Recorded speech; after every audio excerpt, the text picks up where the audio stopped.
The 2012 scintillating season allowed them to snap that 15-year drought. And now they celebrate a Big Ten title, and they did so on a Tuesday night in the Big Ten ACC Challenge against the 18th ranked Wolfpack from North Carolina State. Hi, everyone. I'm Matt Shepard. We're glad you're back with us for another exciting season of Inside Michigan basketball. On that Tuesday night at Chrysler Center, the Wolverines were ranked 3rd in the nation, their highest rating since the 1993-94 season. And they took on a very athletic and tough-minded NC State team. But the real story at the beginning of the game was the hoisting of the banner. And it allowed Michigan, after the win, to celebrate a 6-0 start. There's a steal by Burke. Burke will coast it and stuff it through.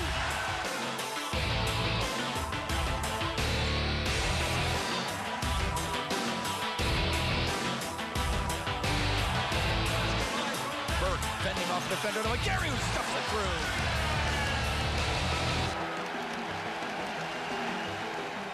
And the head coach now joins us. Part of that really good start for your club included an NIT season tip-off tournament win in New York City. How important was that for your club? Well, you know what, I've always thought there's preseason tournaments and then there's preseason tournaments. And the NIT is right up there with the Maui. I mean, if we went to Maui and won, we'd feel pretty good about it. And winning in New York, we had a great crowd there, Matt. We had so many alums and supporters of Michigan there. It felt like a home game. So many of our kids had never been to New York City, so it was a great cultural experience, plus we won games against 2 NCAA tournament teams on neutral sites. That's what you got to do to get to where we want to get to. And 2 big, strong physical clubs, Pittsburgh and Kansas State. First, take us through the Panthers and the tight victory that it took to beat them. Well, they are very physical. I've coached against Jamie Dixon several times, and they are a tough out. They guard so well. They're very physical. They live off the backboard, and they usually have really good dynamic guards. That was no different. So that was a big win, especially that was the first game we were ever behind. So we did not go into a shell when we were behind. We stayed right in there. Bruce Weber, your friend, moves from Champaign-Urbana to Manhattan, Kansas. He takes over the Kansas State program. And they hung with you early on, but then you guys ran away from them. That was an impressive win for you. Yeah, it was really. I thought that because they had rebounding stats. I said in one of my shows, the rebounding stats, the last time I saw it was Connecticut with Charlie Villanueva, Rudy Gay, and Josh Boone. I mean, it was incredible. They were getting 20 offensive rebounds a game. And so we didn't know we could stop the offensive rebound. We did a tremendous job of out-rebounding them. So we continue to play different teams, different styles, and make the adjustments. So a couple of big wins for your club in a 3-day span, and then you come home for the Big Ten ACC Challenge against an NC State team that was preseason number 6, the preseason favorite in the ACC for the first time since the 1973-74 season, and you knew that was going to be a challenge because they have great length and athleticism. Oh, they're incredibly talented, and getting used to their quickness was really hard for us. They have so many. Wood is a really special player. But all their perimeter guys, and they're too big. So it says great first steps. We really had trouble adjusting to that. So I'm not happy with the 57% percentage. I'm not happy with giving up 72 points. Extremely happy with the win. We could work at the defense, because our defense to start the game was exceptional. But you did tell your club afterwards, look, this is what you're going to see in the Big Ten. You're going to see teams like Pitt, Kansas State, NC State, night in and night out. That has to help your club prepare for the conference schedule. Oh, without question, because, you know, and I have so much respect for the mid-majors and the low majors that will play, because they can sneak up and get you, and we've seen that several times this year. But playing against that talent is no joke. And we've had 3 games in a row where I think all 3 guys are NCAA tournament teams. So that's what we're going to have to do to win the Big Ten, is beat the other good teams that will also be going to the NCAA tournament. 2 specific areas that your clubs have always been very good at: limiting turnovers and limiting fouls. You have done that 4 times in your first 6 games. You had 10 turnovers or less, including just 6 against NC State. Is that kind of the DNA of this club, do you think? Yeah, I think it's just really important that you get a shot every time down at the basket. And we started out with 2 turnovers to start the game. So we only had 4 in the last 18 minutes. So that's really big for us to be able to value the ball, know that we can get a shot down the court, because then, you know what, we got a team right now that if we get a shot, we got a chance to get an offensive rebound too.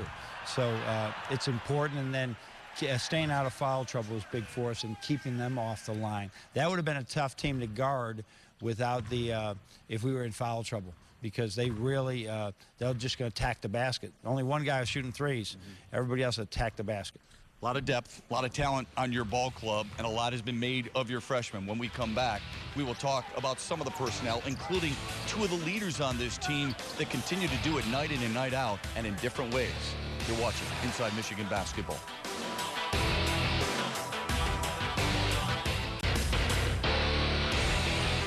Inside Michigan Basketball is presented by PNC Bank, the official bank of the University of Michigan Athletic Department. PNC Bank, for the achiever in you. Well, there's no question it's the deepest Michigan team John Beilein has had ever. I wonder if it's the deepest team you've ever possessed in your coaching career. No, I never, when people ask me to compare my former teams, I never go there, because I got so many great players from the past. I would never disrespect them by saying picking one team over another. But we do have depth on this team, especially in the front court. Looking at situations to get more depth in the backcourt, but it is nice to be in foul trouble and not have to worry about it. Your captain is Josh Bartelstein, and he leads in a different way. He may not log a lot of minutes. He doesn't make a lot of shots or grab a lot of rebounds, but he is a character guy. And then you have leaders like Trey Burke and Tim Hardaway, who seem to find ways to make an impact even if they're not scoring, like Burke against NC State, who didn't even score in the first half and yet was your player of the game. No, without question, Josh Bartelstein is huge on this team, and because he makes such a big difference on the team. Everyone is he puts things in perspective for everybody. He really has the coaches' ears and the players' ears, and I listen to him, and all our coaches listen to him. And then Trey and Tim, I've watched this evolution from these two young men, very different coming in. You know, one's a quiet leader, one shows no emotion, one is very emotional. And watch them sort of channel that. Trey's giving us a little bit more emotion, and Tim is playing more straight line right now. And it's really that's why they're so good. That's why I think they're the best backcourt in the country. Tim Hardaway is a guy who worked diligently in the offseason on things to improve his game, including his quote-unquote handle, his ability to put it on the deck. I didn't think that was more evident than in New York, where he was named the most outstanding player of the tournament. He's incredible. Here's a couple things he's done. He's really learned to push it on the break and get to the rim, much like we saw against North Carolina State. The other thing is his in-between game. Today his three wasn't going. They really checked him really well. So what he did, he pump fake and took the ball into the lane, and all his in-between game. And then huge shot against North Carolina State where he goes down the line and powers it in. So I just love the way his work habits. I thought he might have been tired in the state game because he played so many minutes. He needs a little bit of rest, and just love coaching both of those guys and Josh. Your freshman class has so much skill and in so many different areas, and we'll hear from how much they impact your team a little bit later on. But let me just bring up one guy who probably doesn't get the notoriety, and that's Spike Albrecht. He comes in, gives Trey Burke, who averaged over 36 minutes a game a year ago, to give him that breather. How important of a utility guy is that for you to give Burke that breather? Here's what we're doing, and I don't think it's rocket science. We're watching the media timeouts and getting Spike, you know, 2 on the front end or 2 on the back end. Now Trey sits there for 4 minutes. What a difference for him to be able to do that and really get his rest, because there's so much on the point guard right now. He's got the ball. He's defending a really good player. So it's really, Spike's a great addition to this team because he really understands the game. He understands who he is, Matt.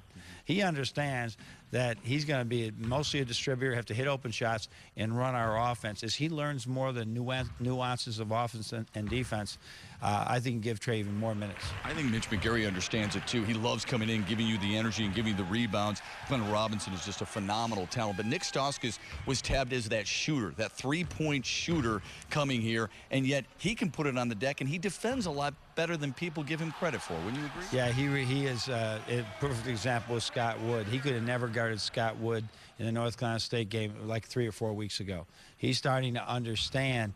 I said, Nick, that's you right there. That you're not going to give him any room, and he held him a 2 for 5 shooting. So he still is learning. It's still a work in progress, but I love his attitude, and he can do more than just shoot it, Matt. I think we found out that tonight. Stay right there. A little bit later on, we'll see the future of Michigan basketball, the outstanding freshman class. But when we come back, why this program is in such good hands with the leadership of Trey Burke and Tim Hardaway.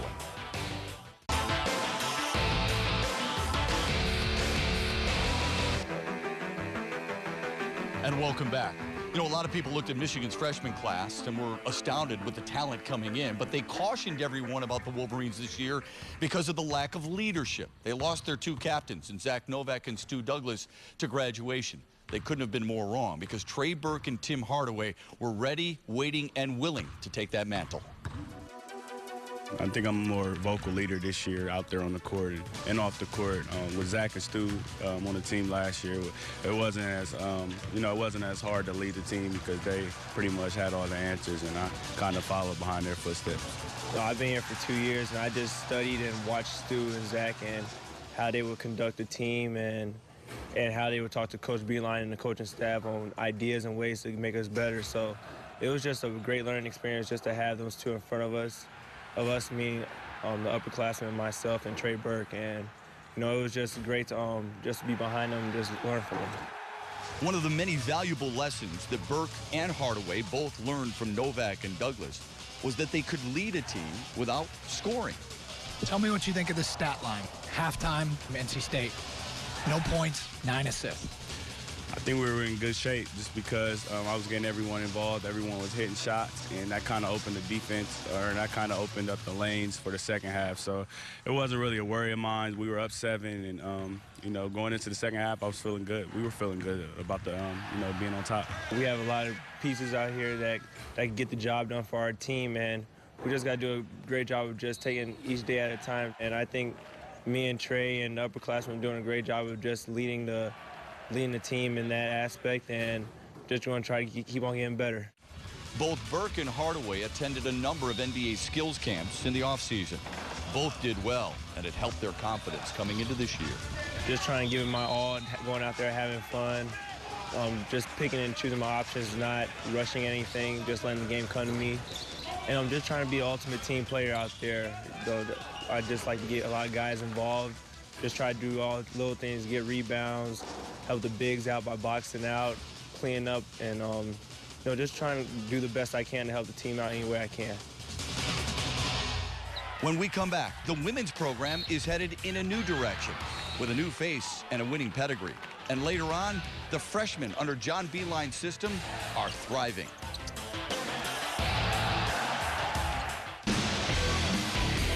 Welcome back. The women's team has won 6 of their first 8 games. 3 seniors have been leading the way. Rachel Sheffer, Jenny Ryan, and Kate Thompson each have double-digit scoring averages. We're really starting to feel the team coming together and finding a lot of connections on the floor and just getting really comfortable with each other. This senior class has won over 60 games over the past 3 seasons and will likely leave Michigan as the winningest class in school history. We've been through so much over the past 4 years that I'm proud that our seniors have really stepped up and taken this program by the horns. And I'm proud that some of us that haven't played so much really took it upon themselves their senior years to break out and lead the pack. And I'm talking about Kate and Naya. They have kind of always been under the radar, but now that they can kind of take the center stage, it means a lot to me because I grew up with them, I know them, I've lived in the dorms with them, and to see them grow as people and as basketball players, it's an awesome thing. The Michigan women's basketball program is under new leadership. On April 20th, Kim Barnes-Arico was named the 9th head coach in the 40-year history of the program after spending the last 10 years building St. John's into a Big East power. I'm not sure if it was possible to be any more enthusiastic as I was the day of my press conference, but I really, truly am even more enthusiastic about being at the University of Michigan today than I was 7 months ago, if possible. The challenge for the new coach is team attitude or the changing of the culture surrounding the program. I think my first year at Michigan has been a combination of my philosophy and my vision, but also what the program has already established. We have 5 returning seniors who have really invested a ton into this basketball program. So I didn't want to come in here and take away all of that. I wanted to build on that with, a little addition here, a little addition there of my philosophy and what I believe in and the vision that I see our program having in the future. The transition, it's been great. It's been smooth sailing. Right when Coach Rico got here in April, in May, she became our coach. We became her players, and it's just been forward progress ever since. And we really have bought into her style, into her coaching philosophy. And I think you can really see with the production on the court that we're all comfortable with it. And the great thing about Coach Rico is that she adapted to us as much as she could. And I just think from this day forward and into the future, women's basketball is going to continue to be on the upswing. The team has been incredible. You know, I heard a lot about these young ladies. I had an opportunity to watch them in the NCAA tournament live last year and just see how hard they work, kind of their character and what they stand for. They have welcomed me with open arms. They have been incredibly supportive to me, to my family, and to our program. And actually, I think it starts to the University of Michigan. These are Michigan kids. They are great students in the classroom, but they are even better people off the floor. It's always going to be difficult to learn a new system and to change your old ways, but I think as you know, for the most part, the transition has gone really smoothly. Michigan did make its first appearance in the NCAA tournament in 11 years last season, and they've had 3 consecutive winning teams. But Michigan has never won a Big Ten title. Reshaping a program, instituting a new offense and defense, tweaking the attitude and commitment of the players, it's all in a day's work for the new leader of the team. It starts with just the people that are here. I'm surrounded by tremendous people, whether that be the players in the program, whether that be our support staff, or the people we come to work for each and every single day. This university has leaders and bests at every position, and they have been embracing to me and my family. It's a great community. The alumni base is tremendous. Our support is tremendous, and the tradition that the University of Michigan has is second to none. On next week's show, we'll see how Michigan did against Illinois State. Stay right there. When we come back, Doug Karsch has a closer look at the impact of John Beilein's freshman class.